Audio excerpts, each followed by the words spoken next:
আসলে এত কিছু বলার কারণ যাকে নিয়ে অনুসন্ধানের শুরু করেছে সেই আসিফ নজরুলের আসল পরিচয় খুঁজে বের করতেই এত কিছু বলা হচ্ছে। 1992 সালে খালেদা জিয়ার সরকার প্রথম ভারতের যে ষড়যন্ত্র রুখে দিয়েছিলেন সেই ষড়যন্ত্রের উদ্যোক্তাদের মধ্যে অন্যতম ছিলেন জাহানারা ইমাম, শাহরিয়ার কবির, মুনতাসির মামুন এবং ভারতীয় গুপ্তচর আসিফ নজরুল। জাহানারা ইমামকে প্রধান আসামি করে খালেদা জিয়ার সরকার যে রাষ্ট্রদ্রোহ মামলাটি করেছিল সেই মামলার অন্যতম একজন আসামি ছিলেন আমাদের আজকের আসিফ নজরুল ওরফে মোহাম্মদ নজরুল ইসলাম। আসিফ নজরুল এখন নাম করায় কলাম লেখক, তাকে নিয়োগ করা হলো। আপনারা জেনে খুশি হবেন আসিফ নজরুলের আদর্শিক গুরুর নাম জনাব শাহরিয়ার কবির। শাহরিয়ার কবির যখন সাপ্তাহিক বিচিত্রার সম্পাদক, আসিফ নজরুল ছিলেন তার প্রধান সেনাপতি। ভারতের এজেন্ডা বাস্তবায়নে ভারতের প্রধান সেনাপতির ভূমিকায় ছিলেন শাহরিয়ার কবির। শাহরিয়ার আসিফদের যৌথ প্রযোজনায় ভারতীয় মিশন বাস্তবায়নের কাজ যখন তুঙ্গে, তখন ভারতীয় ষড়যন্ত্রের বীজ দাঁত ভেঙে দিতে উল্কার মতো ছুটে আসে এক উজ্জ্বল নক্ষত্র। আমরা ভারতকে দেখিয়ে দেব ইনশাআল্লাহ, এই পৃথিবীতে বাংলাদেশের সবচাইতে বড় দুশ্মন ভারত। সবচাইতে বড় দুশ্মন কে? হ্যামিলিয়নের বাঁশিওয়ালার মতো মাওলানা দেলোয়ার হোসেন সাঈদী যখন অ আ ক খ করে সারা দেশের মানুষকে ভারতীয় ষড়যন্ত্রের ব্যাপারে ঐক্যবদ্ধ করছিলেন, তখনই পদে আগুন জ্বলে যায় আসিফ নজরুল আর তার আধ্যাত্মিক গুরু শাহরিয়ার কবিরের। আমি আল্লাহর নামে কসম করে বলছি, আল্লাহ তোমার জাতের কসম, তোমার ইজ্জতের কসম, তোমার সম্মানের কসম, 1971 সনের এক ফোঁটা পানি বা কাদা আমার গায়ে লাগে নাই।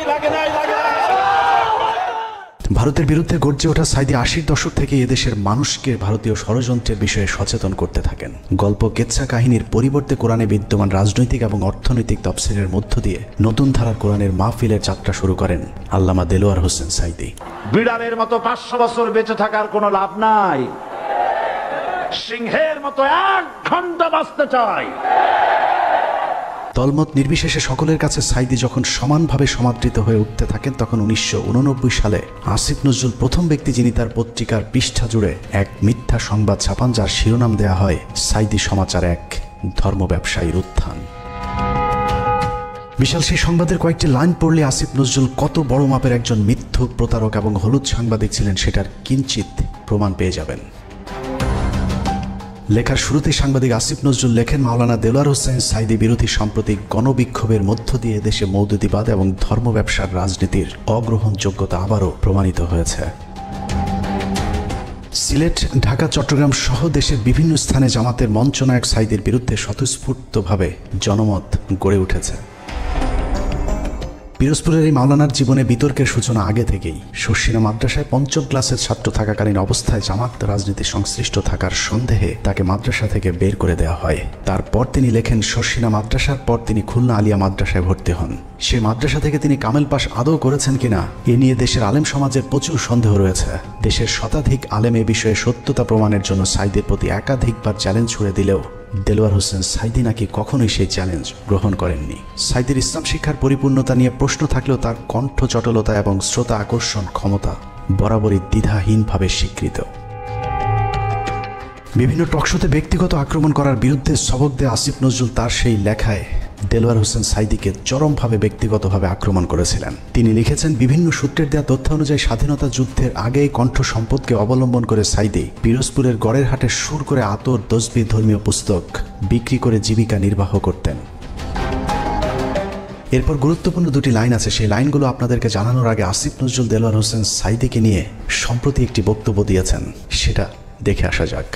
একমাত্র দেলোয়ার হোসেন সাঈদী ছাড়া আমার জানা মতে আর কি বাকি সবারই আপনার যতটুকু আমি পড়াশোনা করেছি ইনভলভমেন্ট ছিল। হঠাৎ করে দেলোয়ার হোসেন সাঈদীকে নির্দোষ দাবি করে আসিফ নজরুল 1986 সালে কি বলেছিল সেটা তার সেই লেখাতেই রয়েছে।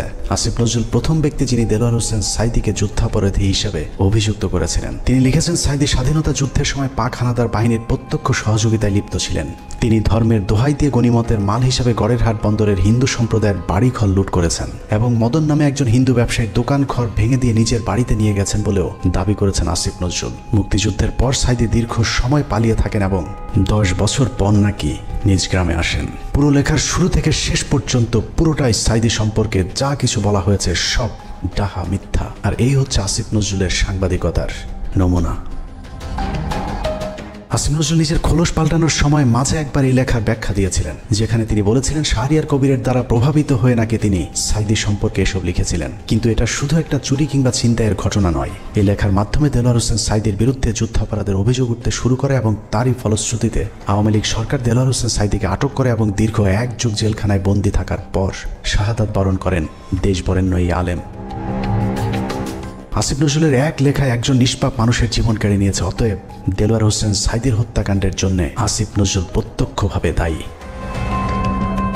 আসিফ নজরুল যে আগাগোড়া একজন চেতনাধারী লোক সেটা গণজাগরণ মঞ্চের সময়ও প্রমাণিত হয়েছে। আসিফ নজরুলের নাকের ডগায় গণজাগরণ মঞ্চের নামে বাংলাদেশের বিচার ব্যবস্থাকে গণধর্ষণ করা হলেও আসিফ নজরুল গণজাগরণ মঞ্চের ব্যাপারে একদম টু শব্দ পর্যন্ত করেননি। বস্তুত শাহবাগের গণজাগরণ মঞ্চ সেই আসিফ নজরুলদেরই ঘাতক দালাল নির্মূল কমিটির ফসল।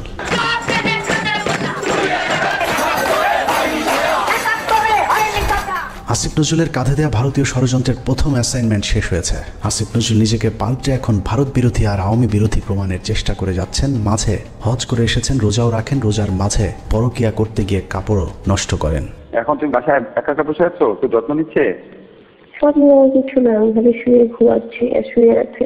চলে আসো না কেন, দেখে যাও আমাকে। হ্যাঁ, আমাকে দেখে যাও। আমিও তো চাই। জ্বর আক্রান্ত অবস্থায় পড়ে আছো এখন। আমি আসলে ইয়ে তো কেউ থাকে না কেন তোমার পাশে এখন? আসো, এসে দেখে যাও আমাকে। আসতে চাই। পুরাতন স্বপ্ন দেখতেছিলাম। জান, আমার উপর কেন রাগ করছে? আমার সাথে এত শ্রদ্ধা সম্মান নিয়ে কথা বলতো কেমন লাগে বলো, না তো আমি এখনই আসতাম। চলে আসো, এখন তো আসবে না বাসায়। তোমার গাড়ি নাই? না পারলে এগুলো আসো না, কেউ আসবে না, তখন বাসার মধ্যে একটু জানলেই আসবে আসতে। আচ্ছা ঠিক আছে, এখন আসলে আমার আর রোজা থাকবে না। আরেকজনের বউয়ের জ্বরে সেবার হাত বাড়িয়ে দেওয়া সমাজসেবক আসিফ নজরুল যে এখনো ভারতীয় জ্বর, চলুন তার আরো প্রমাণ দেখা যাক।